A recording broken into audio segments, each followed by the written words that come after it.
Hi friends, what's up? This is our iPhone 360 reader.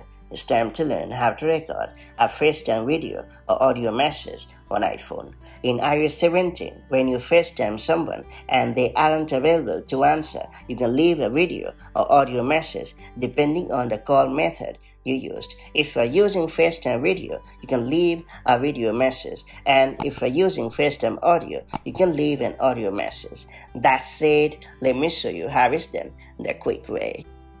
First and foremost, open the FaceTime app on your iPhone running iOS 17 or later. Then choose someone from your contacts to video call. If they don't answer, hit the record video button. Next, tap the record button to record your message. After that, tap on the stop button when you are finished. Then you can hit the play button to view the recorded message.